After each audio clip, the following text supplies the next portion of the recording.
जो टॉपिक है वो है access demand and deficient demand. लेकिन आज के टॉपिक में हम जो करेंगे उसके मेजर्स करेंगे कि जो एक्सेस डिमांड होता है और जो डेफिशिएंट डिमांड होता है उसको सही कैसे किया जाएगा। जैसे आप लास्ट लेक्चर में कर चुके हुए हैं कि एक्सेस डिमांड का मीनिंग क्या होता है और डेफिशिएंट डिमांड का मीनिंग क्या होता है, वो आपको ऑलरेडी पता होगा। एक्सेस डिमांड के कारण ही इन्फ्लेशनरी गैप भी आपने पढ़ा था कि वही इन्फ्लेशनरी गैप भी होता है, और डेफिशिएंट डिमांड को ही आप डिफ्लेशनरी गैप भी आप कह सकते हैं।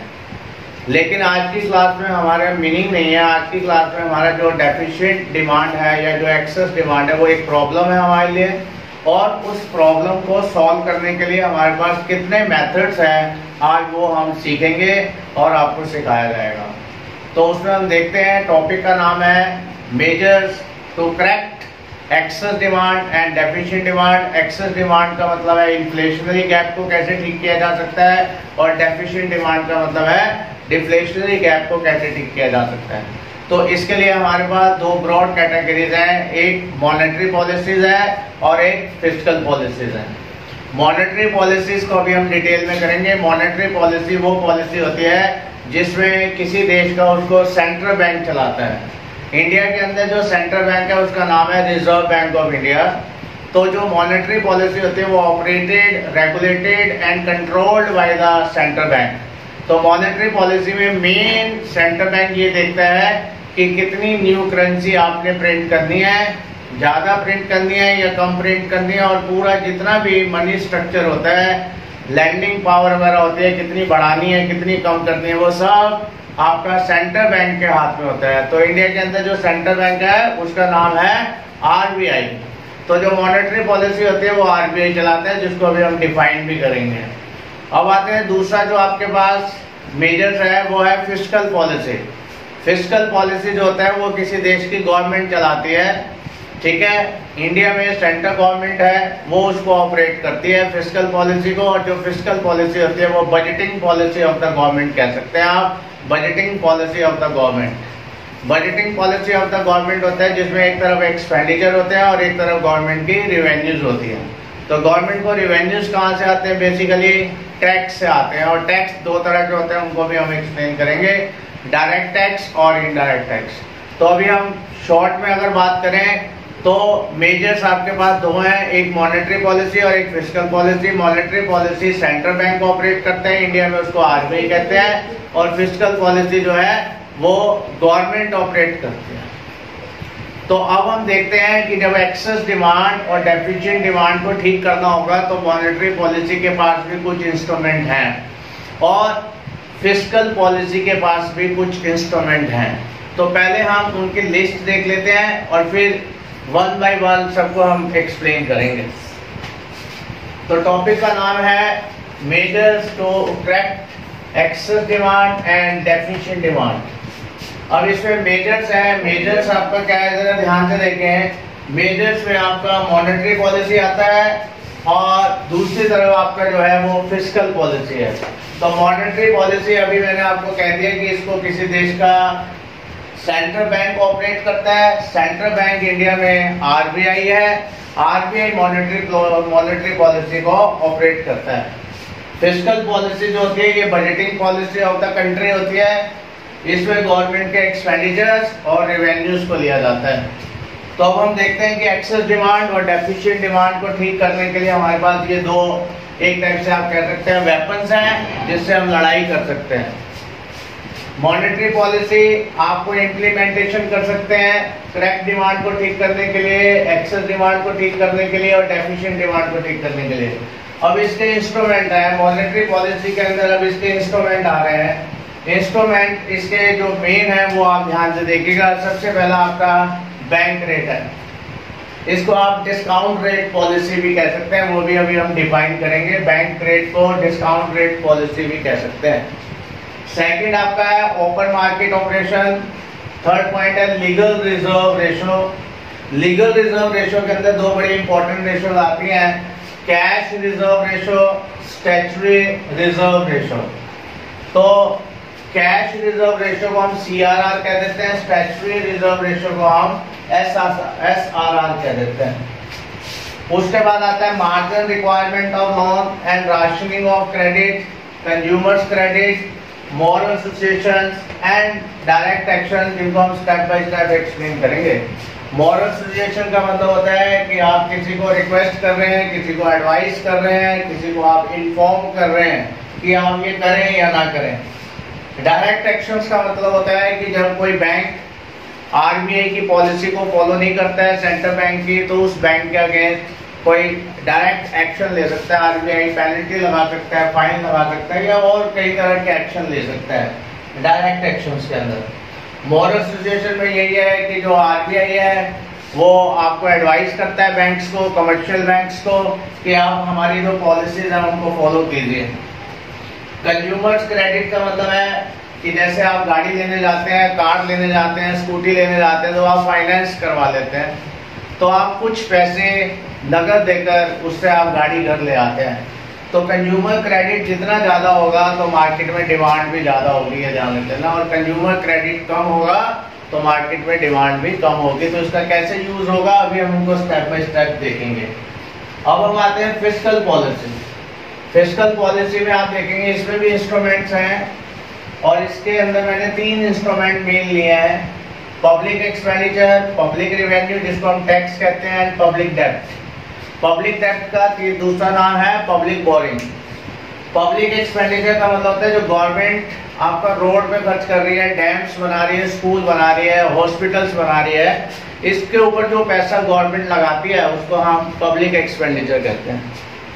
पब्लिक रिवेन्यू का मतलब होता है कि गवर्नमेंट की इनकम का सोर्स कहाँ से है, रिवेन्यू कहाँ से आता है। वो नॉर्मली टैक्स आता है और टैक्स 2 तरह के होते हैं, direct tax and indirect tax, वो भी हम बाद में बात करेंगे। थर्ड पॉइंट है पब्लिक डेब्ट और पब्लिक बोरिंग। तो इसमें गवर्नमेंट पब्लिक से बोरो कर सकती है सिचुएशन के अकॉर्डिंग कि एक्सेस डिमांड है उसमें पब्लिक डेब्ट कैसे इस्तेमाल होगा, और अगर डेफिशिएंट डिमांड है तो उसका कैसे इस्तेमाल होगा। तो अब हम इनको स्टेप बाय स्टेप एक्सप्लेन करेंगे। पहले उनके आपको मीनिंग्स बताएंगे और फिर हम आगे चलेंगे। Right students?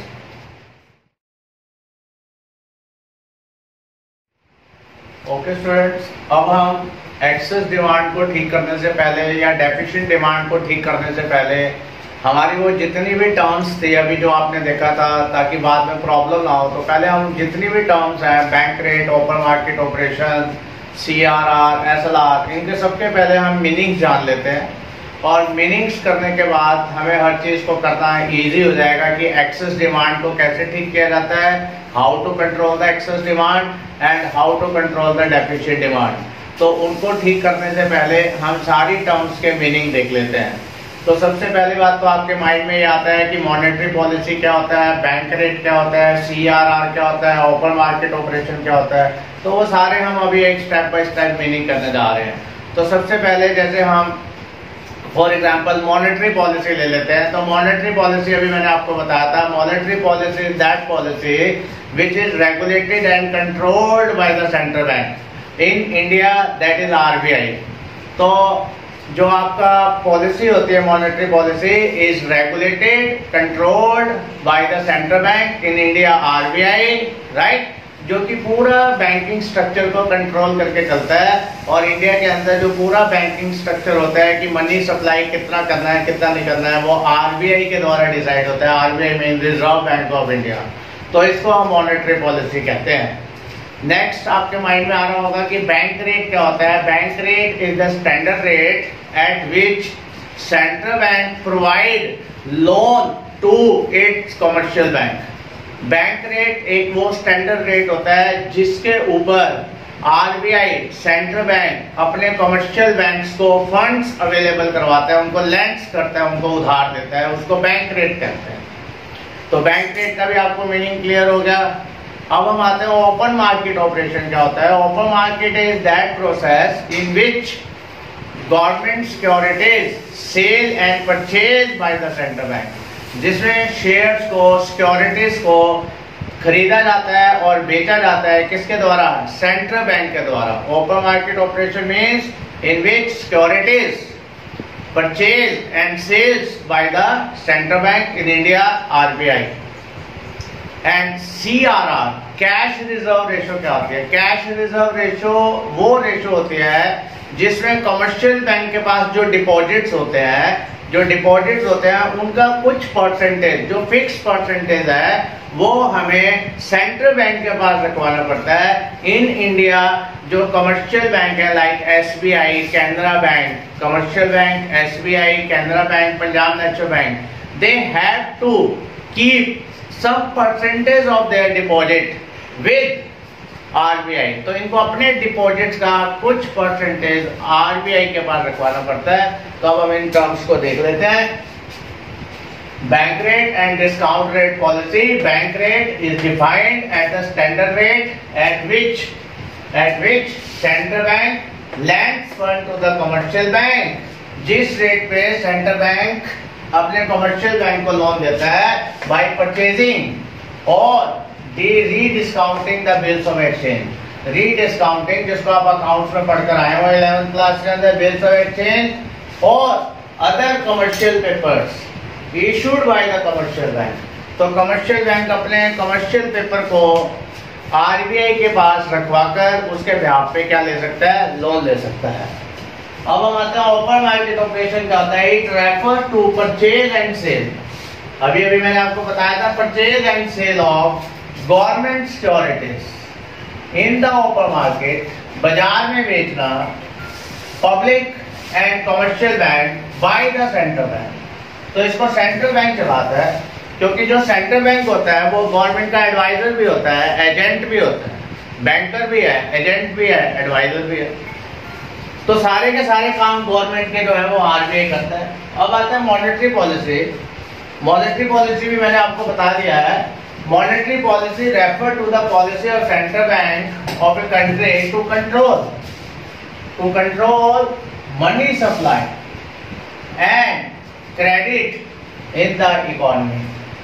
कितने नोट छापने हैं, प्रिंट करेंसी कितनी करनी है, वो देश की रिक्वायरमेंट के अकॉर्डिंग है। ज्यादा करेंसी प्रिंट करनी है, कम करनी है, अभी नहीं करनी है, वो सब आपका है। जैसे आपने देखा होगा डीमोनेटाइजेशन हुआ था अभी, तो इंडिया में जब डीमोनेटाइजेशन हुआ अभी कुछ साल पहले, तो वो भी किसने किया? आरबीआई ने किया। तो आरबीआई के हाथ में ये सारी बैंकिंग सिस्टम होता है, तो वो कंट्रोल करता है डीमोनेटाइजेशन पॉलिसी को भी, control money supply and credit in the economy. कितना लोन देना है, कितना लोन नहीं देना है, ये सब डिसाइड आरबीआई करता है।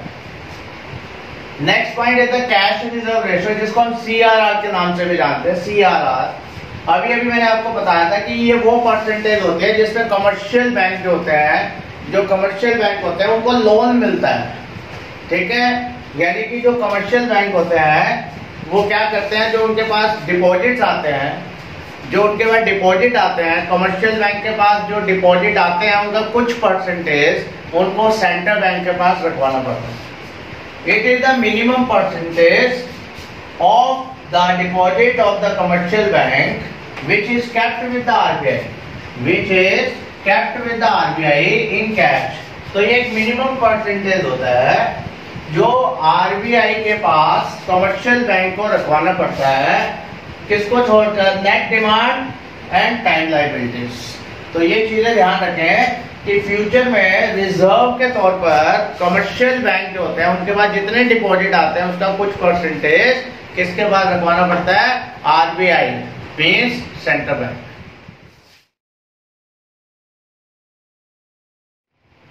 ओके स्टूडेंट्स, अब जो हम नेक्स्ट टर्म करने जा रहे हैं वो हम एसएलआर कर रहे हैं। एसएलआर का मतलब होता है स्टैट्यूटरी लिक्विडिटी रेशो। तो अब हमारे पास जो टर्म्स है वो है एसएलआर। अभी हमने किया था सीआरआर, कैश रिजर्व रेशो। तो दोनों में डिफरेंस बहुत ध्यान से समझ लेना बच्चों। इसमें क्या होता है स्टूडेंट, ध्यान से देखें कि जो सीआरआर होता है और एसएलआर में दोनों में डिफरेंस है। सीआरआर में होता है कि जो बैंकों के पास जो डिपॉजिट आते हैं उसका जो कुछ परसेंटेज होता है वो सेंट्रल बैंक के पास डिपॉजिट करवाना पड़ता है। तो सीआरआर में कमर्शियल बैंक के पास जो डिपॉजिट्स होते हैं उसका कुछ परसेंटेज आपको रखवाना पड़ता है आरबीआई के पास।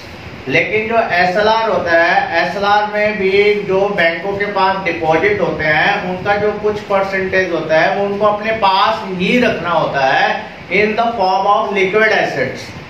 इस बार आपको आरबीआई के पास पैसा नहीं रखवाना बैंकों को, इस बारी पंजाब नेशनल बैंक को अपना जो डिपॉजिट का कुछ परसेंटेज आरबीआई के पास नहीं रखवाना। पंजाब नेशनल बैंक को, पंजाब नेशनल बैंक को अपने डिपॉजिट का कुछ परसेंटेज, सम परसेंटेज अपने पास ही रखना है लिक्विड एसेट्स की फॉर्म में। ये दोनों में डिफरेंस है, राइट। अब नेक्स्ट होता है आपका repo rate. Repo rate bank rate की तरह ही है। बैंक रेट में क्या होता था, बैंक रेट में जो सेंट्रल बैंक होता था वो कमर्शियल बैंक को लोन देता था जिस रेट पे सेंट्रल बैंक कमर्शियल बैंक को लोन देता है उसको हम बैंक रेट कहते थे। बैंक रेट थोड़ा लॉन्ग टाइम के लिए होता है। दोनों में फर्क क्या है, और जो आपका रेपो रेट है उसमें और बैंक रेट में फर्क है, डेफिनेशन सेम है। रेपो रेट शॉर्ट पीरियड के लिए होता है और जो बैंक रेट है वो उससे थोड़ा लंबे समय के लिए होता है। ये दोनों में बेसिकली डिफरेंस है, किसमें, रेपो रेट में और बैंक रेट में। Definition is the same. Central bank जिस रेट पर आरबीआई को प्रोवाइड मींस कमर्शियल बैंक को लोन प्रोवाइड करता है उसको हम बैंक रेट कहते हैं, उसी को ही हम रेपो रेट भी कहते हैं। दोनों में क्या फर्क है, बैंक रेट में थोड़े लंबे समय के लिए होता है और जो आपका रेपो रेट है वो शॉर्ट पीरियड के लिए होता है। नेक्स्ट टर्म स्टूडेंट हमारा हो गया statutory liquidity ratio, repo rate. अब है रिवर्स रेपो रेट। तो रिवर्स रेपो रेट का अपोजिट है। जब कमर्शियल बैंक के पास फंड्स ज्यादा हो जाते हैं, सरप्लस हो जाते हैं, तो वो उसका कुछ परसेंटेज सेंट्रल बैंक को लोन के तौर पर दे सकते हैं और वो उसके ऊपर कमर्शियल बैंक को इंटरेस्ट देगा। यानी कि जब कमर्शियल बैंक के पास सरप्लस फंड हो जाते हैं तो जब आरबीआई को जरूरत होगी तो उनसे वो कुछ पैसा मंगवा सकता है और उसके ऊपर उसको वो ब्याज पे करता है, इंटरेस्ट पे करता है। उसको रिवर्स रेपो रेट कहते हैं। रेपो रेट है जब सेंट्रल बैंक कमर्शियल बैंक को देता है, और रिवर्स रेपो रेट है जब कमर्शियल बैंक सेंट्रल बैंक को लोन देता है, तो उसको रिवर्स रेपो रेट कहते हैं। अब स्टूडेंट आ रहा है margin requirement of loan. Margin का मतलब होता है कि जब आप बैंक के पास लोन लेने जाते हैं, आप मुथूट वालों के पास लोन लेने जाते हैं, तो आप कुछ सिक्योरिटी ऑफर करते हैं। जैसे आप गोल्ड गिरवी रख रहे हैं, गिरवी मीन प्लेज कर रहे हैं, आप मॉर्गेज कर रहे हैं, तो आप बैंक के पास 1 लाख का गोल्ड प्लेज करते हैं तो बैंक आपको 70,000 बोरो करता है, तो बैंक आपको 70,000 रुपए दे रहा है। तो उन दोनों का जो डिफरेंस है ना 30,000, दैट इज कॉल्ड मार्जिन। तो मार्जिन रिक्वायरमेंट ऑफ लोन का मतलब होता है difference between the security offered for loan, जो आप सिक्योरिटी गिरवी रखवा रहे हैं, जो आप गोल्ड रखवा रहे हैं, एंड अमाउंट ऑफ लोन। उन दोनों का जो डिफरेंस होता है वो मार्जिन होता है। तो मैं दोबारा बता दूं, आप बैंक के पास जाते हैं, आपने 1 लाख का गोल्ड प्लेज कर दिया बैंक के पास, तो बैंक आपको 70,000 का लोन दे रहा है, तो दोनों का जो डिफरेंस हो गया 1 लाख और 70,000 के बीच में 30,000, दैट इज कॉल्ड मार्जिन। ये चीज ध्यान रखना।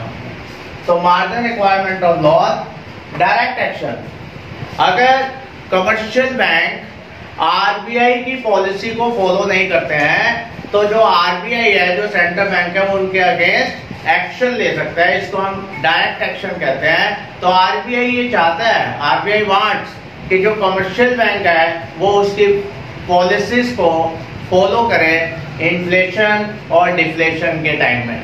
अगर डीमोनेटाइजेशन हुआ था तो आरबीआई की पॉलिसी थी कि आप इससे ज्यादा किसी व्यक्ति को लोन नहीं दे सकते हैं, या इससे ज्यादा आप न्यू करेंसी प्रिंट होकर आ रही थी, एक व्यक्ति को इससे ज्यादा नहीं दे सकते हैं। तो अब हम इनको देख भी लेते हैं। Statutory liquidity ratio, it is the percentage of deposits of commercial bank which every bank is required to maintain with itself. इसमें बैंकों को अपने पास ही रखना होगा in the form of liquid assets, उसको लिक्विड एसेट्स में अपने पास रखना होगा। Repo rate, repo rate is the rate at which central bank lends money to commercial bank for very short term, जिसमें सेंट्रल बैंक lends करता है, right. Central bank lends money to commercial bank for very short term। Bank rate की definition भी यही है, bank rate लंबे समय के लिए चलता है, लॉन्ग पीरियड के लिए, और जो रेपो रेट है वो शॉर्ट पीरियड के लिए चलता है। Reverse repo rate. It is the rate at which commercial banks can park and deposit their surplus funds with the central bank. इसमें क्या होता है, जो कमर्शियल बैंक है, इसमें आपका कमर्शियल बैंक जो है, कमर्शियल बैंक जो है वो सेंट्रल बैंक को दे रहा है। इसमें सेंट्रल बैंक को, कमर्शियल बैंक जो है वो सेंट्रल बैंक को दे रहा है। तो इसलिए, और इसमें जो था, इसमें था जो सेंट्रल बैंक है वो कमर्शियल बैंक को दे रहा है। किसको दे रहा है? कमर्शियल बैंक्स को। रिवर्स में उल्टा हो जाता है, रिवर्स में उल्टा है, कमर्शियल बैंक जो है वो सेंट्रल बैंक को दे रहा है। Margin requirement of loan, margin is the difference, market value of the security offered, market value of the security offer and the amount of loan. अगर मैंने अभी आपको बताया कि आप बैंक के पास 1 लाख का गोल्ड रखवाते हैं गिरवी और बैंक आपको 70,000 दे रहा है, तो जो लोन है वो 70,000 है, तो बीच का जो गैप है 30,000, वो उसको आप ये कह सकते हैं कि MROL का मतलब हो गया आपका, MROL का मतलब आप 1 लाख का गोल्ड कर रहे हैं और 70,000 रुपए का आपको लोन मिल रहा है, तो जो 30,000 है बीच का गैप है जो, उसको हम मार्जिन कहते हैं। मार्जिन इज द डिफरेंस, तो मार्जिन को हमने डिफरेंस कहा है, तो यहाँ जो 30,000 का डिफरेंस आ रहा है वो मार्जिन है। Next, direct action refer to all controls and directions which a central bank may enforce on commercial bank to regulate their lending and investment activities। तो अगर बैंक्स आरबीआई की पॉलिसी को फॉलो नहीं करते हैं तो वो उसके ऊपर फाइन, पेनल्टीज या और जो भी एक्शन होते हैं according to the government rules वो उसके ऊपर इम्प्लीमेंट कर सकता है। ठीक है स्टूडेंट्स,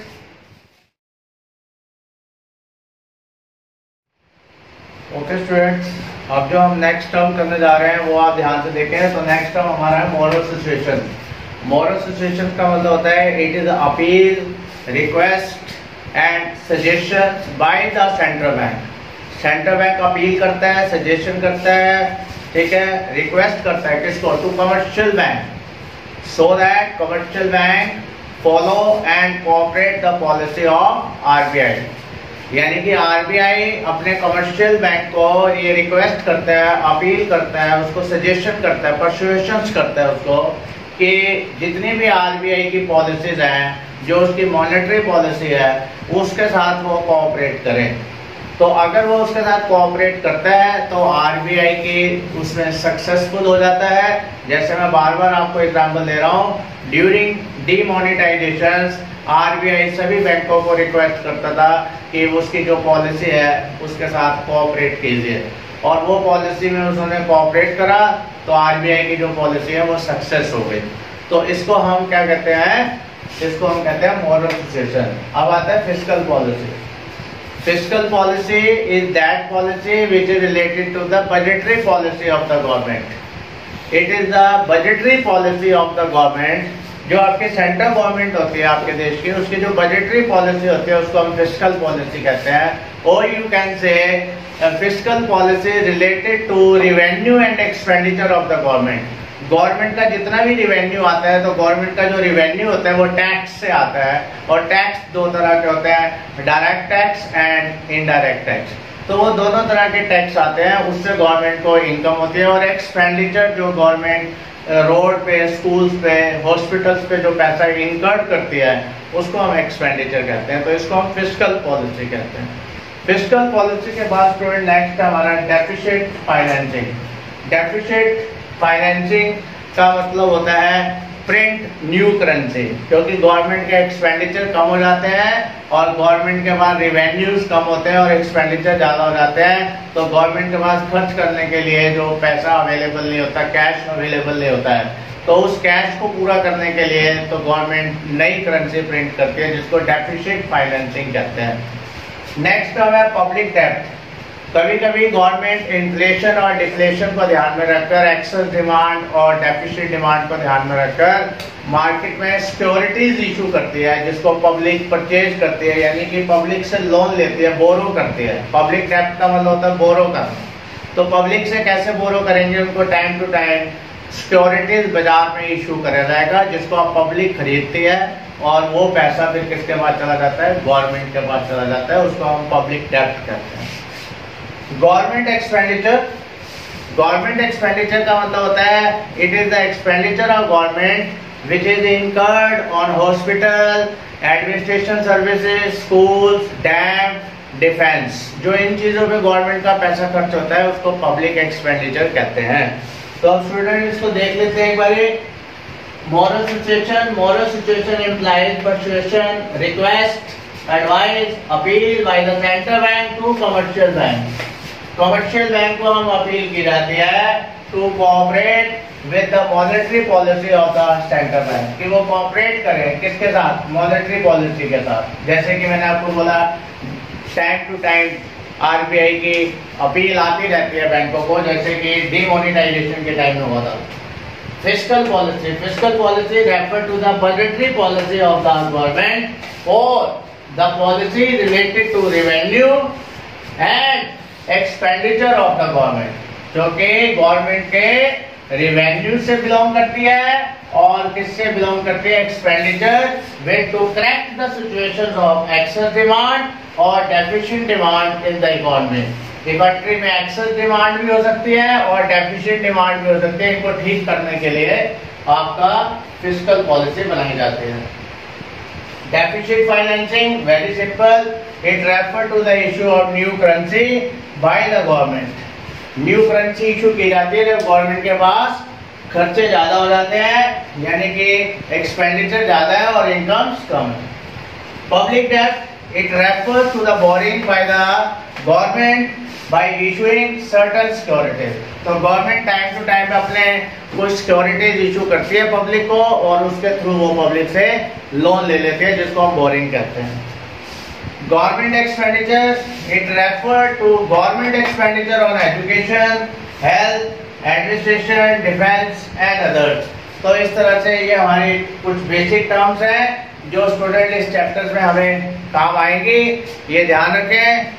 तो उम्मीद करते हैं कि आपको सारी टर्म्स क्लियर हो गई होंगी, जो कि हम इसके नेक्स्ट पार्ट में हम इन टर्म्स को यूज करेंगे, how to use of the monetary policy and how to use the fiscal policy to correct the situations of excess demand और डेफिशिएंट डिमांड। तो student, do not forget to subscribe, like my channel.